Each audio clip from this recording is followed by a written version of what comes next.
एक कलकत्ता ऐसा नगर है पूरे देश में जहाँ 6 बजे का टाइम दिया जाए तो ठीक 6 बजे शुरू कर देते हैं। 6:05 पर वो लोग माफ़ी मांगते हैं कि हम देरी के लिए माफ़ी चाहते हैं।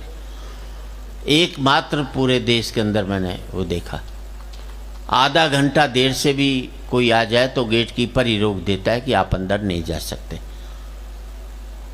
मुझे याद है एक आदमी आधा घंटा देर से पहुंचा, गेट कीपर ने रोक दिया, बोले अंदर नहीं जा सकते। बोले क्यों नहीं जा सकते?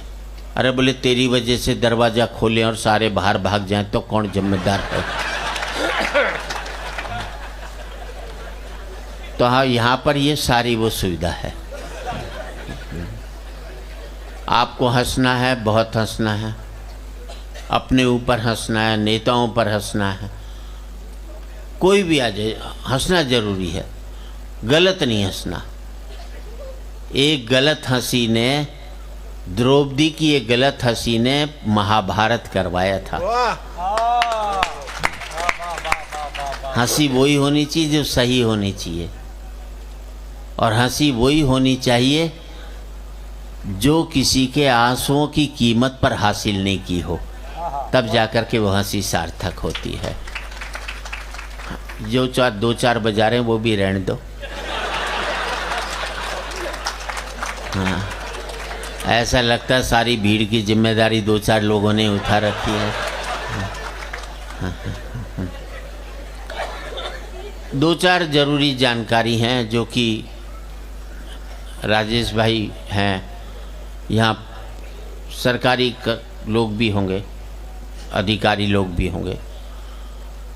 हमारे साथ दिक्कत क्या है कि हमें जैसे शराब के ऊपर कुछ लिखा रहता है, सिगरेट पर लिखा रहता है, वो एक वैधानिक चेतावनी है कि जो आपको लिखनी ही पड़ेगी, चाहे वो ठीक हो या नहीं हो, कुछ भी हो।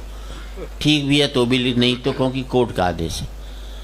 तो हमें भी सुप्रीम कोर्ट का हमें आदेश मिला हुआ है कि हमें प्रोग्राम से पहले 1-2 ज़रूरी बातें बतानी पड़ती। और सबसे पहली बात ये है कि हम कवियों को वरदान मिला हुआ है कि जो हमारी बात पर ढंग से ताली नहीं बजाता वो अगले जन्म में घर घर जाकर ताली बजाता है।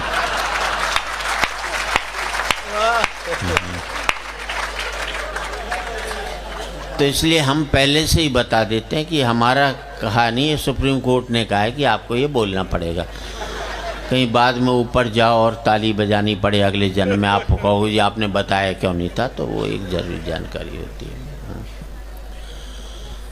दूसरी बात यह है कि जो पति अपनी पत्नी के साथ बैठा है वो ये सोच करके बैठे कि वो साथ में नहीं है, तो तनाव मुक्त हंसी हो सकती है उसकी, सीधी सी बात ये। और एक आपसे और प्रार्थना करूंगा, अपने मोबाइल्स को पति मोड पर डाल लें, साइलेंट वाला जो भी होता है, क्योंकि पति साइलेंट ही रहता है घर के अंदर, तो उसे मोड पर डाल लें। और जिसका साइलेंट नहीं होता हो, गुर्राता रहता, उसे वाइब्रेशन मोड पर डाल लो बस।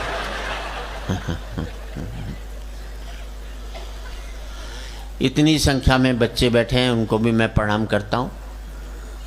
अपने बच्चे अपने पास रखें, बच्चे देश का भविष्य हैं, पर हमारा वर्तमान चौपट नहीं करें, बस बात का ध्यान रखें, सीधी सी बात ही करता हूँ। कार्यक्रम कब तक चला ये महत्वपूर्ण नहीं है, कार्यक्रम कैसा चला ये महत्वपूर्ण है। बेवजह की 90 साल की जिंदगी जीने से बेहतर है सार्थक 40 साल की विवेकानंद की जिंदगी को जी लिया जाएगा। उस पर हमारा है चेतन, जो भी है, जो लोग हमें लेकर आए थे वो गायब हो गए यहाँ से। हाँ, संजय निकल गया ना, है? हाँ, मुझे मालूम है, चुप के बैठा है। हाँ, अच्छा अच्छा, हाँ, बीच में बैठ गया ताकि किसी को बाद में मुंह दिखाने लायक नहीं रहे। जो भी आदमी गलत काम करता ना, पब्लिकली नहीं कर सकता, सीधी सी बात है, अपने आप चुपचाप बैठा है। जो भी कुछ गलत हो आप उससे निपटें, और जिस मन से आपने किया है, ये आपका आखिरी कार्यक्रम बताया कि लोग हंसते हुए अपने घर जाएं। जिंदगी में कभी भी एक बात याद रखना, लीडर चुनाव हारता है, वर्कर कभी भी चुनाव नहीं हारता। बड़े बड़े लीडर चुनाव हार जाएंगे, लेकिन जो वर्कर रहता है वो कभी चुनाव नहीं हारता। हाँ, वर्कर खड़ा ही नहीं होता, वो कह रहे खड़ा ही नहीं होता। ये और भी अच्छी बात है कि उसे काम से फुर्सत ही नहीं मिलती। और राजनीति क्या है? मुझे एक ने कहा कि राजीव जी के साथ मैंने एक किस्सा शेयर किया था। एक बाप से बेटे ने कहा, जो कि नेता था, मंत्री था। बेटा बोले, छोटा था बेटा 8-9 साल का, बोले पिताजी मैं राजनीति में जाना चाहता हूँ, कोई शिक्षा दे दो। बोले रहने दे। बोले ना, मैं तो राजनीति में जाऊँगा, कोई शिक्षा दे दो। नहीं माना बेटा, जिद पर अड़ गया तो बाप ने कहा पहली मंजिल पे चढ़ जा। बेटा चढ़ गया। बोले अब क्या करूं? बोले नीचे कूद जा। बोले चोट लग जाएगी। बोले कह रहा हूं ना, जब तू शिक्षा मांग ही रहा है तो मैं दे रहा हूं, मैं नीचे से पकड़ लूंगा, तू ऊपर से कूद जा। बेटा कूद गया, बाप ने पकड़ा नहीं, हाथ पैर टूट गए। उसने कहा पिताजी आपने ये क्या कर दिया? मैं तो कहा था राजनीति की शिक्षा दी, आपने मेरे हाथ पैर तोड़ दिए। तो बाप बोला बेटे, राजनीति की पहली शिक्षा ये है कि अपनी बाप के भी बात का विश्वास मत कर, अपने दिमाग पर चलिए। राजनीति पर कुछ कह दें तो बुरा मत मानना, क्योंकि मुझे याद है सन 55 में एक कवि सम्मेलन हुआ था लाल किले में, जहाँ लगातार होता रहता है। हर साल का एक सबसे बड़ा कवि सम्मेलन होता है देश का। उसमें मुख्य अतिथि थे पंडित जवाहरलाल नेहरू, और उसकी अध्यक्षता कर रहे थे महाकवि दिनकर। जब मंच की सीढ़ियों पर नेहरू जी चढ़ने लगे, एक सीढ़ी पर उनके पांव लड़खड़ाए गिरने को हुए। पीछे दिनकर जी थे, उन्होंने संभाल लिया। तो नेहरू जी ने दिनकर जी से कहा, दिनकर जी आपका बहुत बहुत धन्यवाद, मैं थोड़ा लड़खड़ा गया था, आपने संभाल लिया। तो दोस्तों, दिनकर जी ने जवाब दिया, नेहरू जी इसमें धन्यवाद देने की कोई खास बात नहीं है। जब भी इस देश की राजनीति लड़खड़ाएगी तो साहित्य उसे संभालता रहेगा, परवाह मत करना। अगर कोई बात हम ऐसी कह दें तो ये मत समझ लेना हम आपको घायल करने की दृष्टि से कह रहे हैं, हम आपको सजग करने की दृष्टि से कह रहे हैं। और ये सजगता हर समय चलती रहनी चाहिए। ये 2-4 कूलर चला रखे हैं आपने कुछ विशेष लोगों के लिए, मतलब कवियों को तो कुछ नहीं, हद है। मतलब इस तरह से भी अपमान होता है कवियों का, ऐसी बात हो रही। ये इनडायरेक्ट अपमान है। जैसे हम कविता पढ़े, सामने वाले की फोटो खींच लो, हो गया काम। अब ये कर रहे हैं ना, ये इनडायरेक्ट अपन। ये भी क्या करे, जहाँ से पेमेंट मिलनी है वहीं सीखी खींचेगा, हमारी काय को खींचेगा। इसका इकोनॉमिक्स है इसमें। चला गया, कोई इसी बात। अच्छा, इन फोटोग्राफरों की एक ही देखो, जितनी भी फोटो खींचेंगे, वरमाला की सारी फोटो ये बिगाड़ते हैं। वरमाला में लड़का लड़की के गले में हाथ डालता है, होना चाहिए एक दूसरे को देख कर डाले। ये कहते हैं नहीं मेरी तरफ देख। हाँ, अब यूं डालेंगे, वो फोटोग्राफर खड़ा है, लड़का लड़की की तरफ नहीं देखता, उसे फोटोग्राफर की तरफ। जैसे यहाँ भी हमने बुके दिया तो उसने मुझे थोड़ी देखा,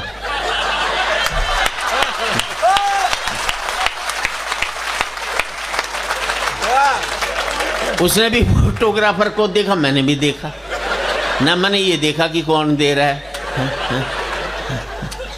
अच्छा, एक ने तो इस चक्कर में सासू गई डाल दी।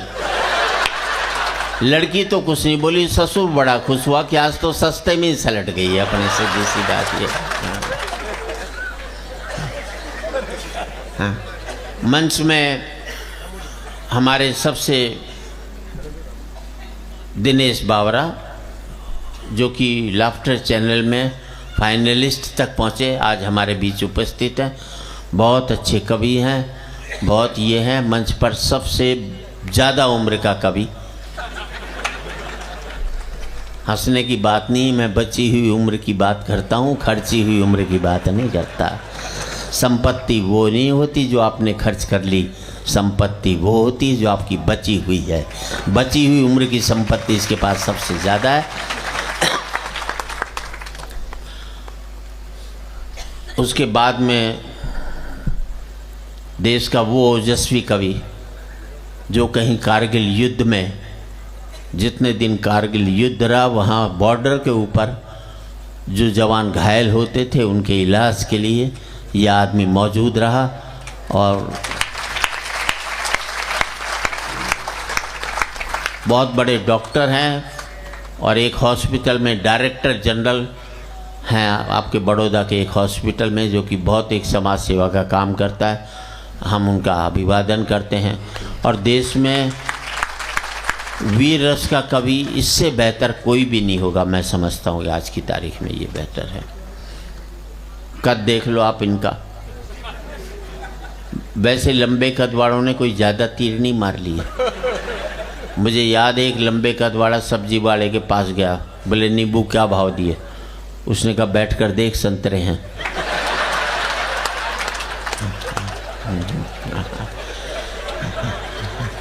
हाँ थोड़ी देर बाद में समझ में आ जाएगी, तब हंस लेना कोई आकर थोड़ी देर।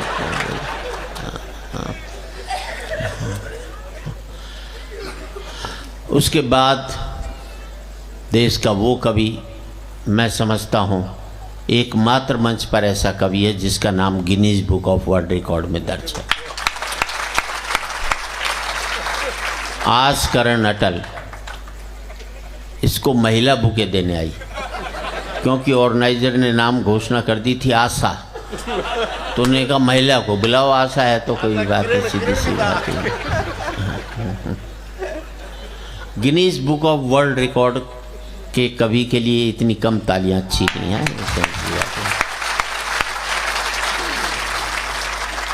Guinness book of world record में ये इसलिए आए कि इन्होंने एक फिल्म बनाई थी, वो संसार की एकमात्र फिल्म ऐसी थी जो इसी ने बनाई और इसी ने देखी, और इसने भी पूरी नहीं देखी। और ये पूरी देख लेता तो आज इसे हम यहाँ पर नहीं देख पाते। वैसे आपकी जानकारी लिए बता दूँ, राजश्री प्रोडक्शन की विवाह के डायलॉग भी इन्होंने लिखे, और आने वाली फिल्म प्रेम रतन धन पायो जिसमें सलमान खान द्वारा अभिनीत है, उसके भी डायलॉग आज करण अटल वहाँ पर लिख रहे हैं। उसके बगल में डॉक्टर सीता सागर जो कि लखनऊ थी, लखनऊ से अभी गाज़ियाबाद में, और पहले कुछ डायरेक्टर रही वो Gulzari Lal Nanda institute of Philips, क्या बोलते हैं उस अंग्रेजी में, कुछ भी होगा, मतलब अंग्रेजी में थी वो इंस्टीट्यूट, फिलॉसफी, हाँ फिलॉसफी या फिलिप्स मुझे समझ में नहीं आता क्या है ये। उसकी डायरेक्टर रही, संस्कृत पढ़ाती हैं एमए स्टूडेंट्स को, डॉक्टरेट हैं संस्कृत में, 2.5 लाख का रिसर्च अवार्ड संस्कृत के लिए डॉक्टर सीता सागर को मिला है।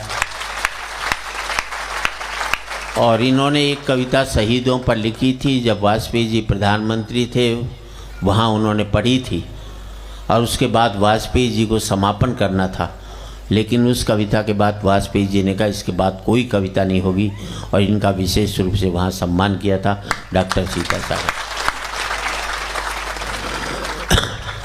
अब मैं बचाऊँ तो मैं हूँ ही बस, उसमें क्या दिक्कत है।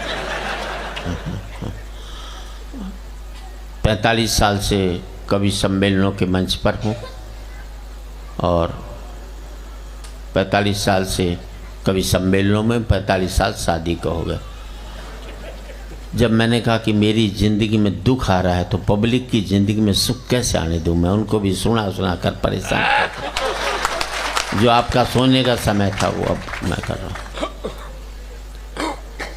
इतनी संख्या में महिलाएं बैठी, मैं उनको नमन करता हूँ। पुरुष बैठे, हाँ, हाँ, हाँ। मोबाइल पर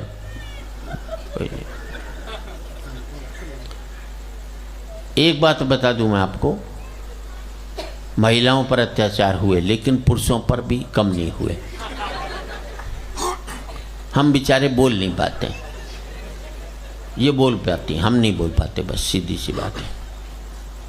पति कह लो, बेचारा कह लो, ये पर्यायवाची शब्द हैं। जितने भी युद्ध हुए हमारे यहाँ बड़े, सब महिलाओं की वजह से हुए, मरे आदमी। अब महाभारत द्रौपदी जी की वजह से हुआ, मरे आदमी। एक लुगाई के खरोच नहीं आई उसमें। रामायण देख लो, सीता जी की वजह से हुआ, मरे आदमी। मुझे एक युद्ध बता दो जो आदमियों की वजह से हुआ और एक भी लुगाई लड़ने गई हो आज तक। लुगाई लड़ा सकती है, लड़ नहीं सकती कभी भी जिंदगी में, सीधी सी बात है। और यहाँ पर भी देख लो ना आप, इतनी महिलाएं हैं, एक की साड़ी दूसरे से मैच नहीं करेगी, एक का सूट दूसरे से मैच नहीं करेगा। और पति साड़ा तीसरा डिजाइन नहीं हमारे पास में। वो काला पहन ले, सफ़ेद पहन ले, और कुछ है ही नहीं हमारे पास बचा। और ताली तो इस बात पर चीज़, जबकि हकीकत ये कमाई हमारी,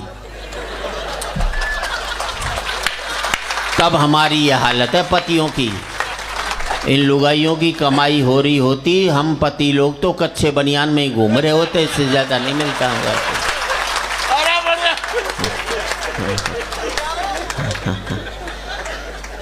तो ये एक मस्त है। लीजिए, इस कवि सम्मेलन की हम शानदार शुरुआत करते हैं। माँ सरस्वती को नमन करता हूँ, विद्यादायिनी को नमन करता हूँ, और यही कहना चाहता हूँ, हम लोगों की कविताएं गंदगी पर लिखी जाएं, लेकिन लेखनी से गंदगी कभी भी नहीं निकले।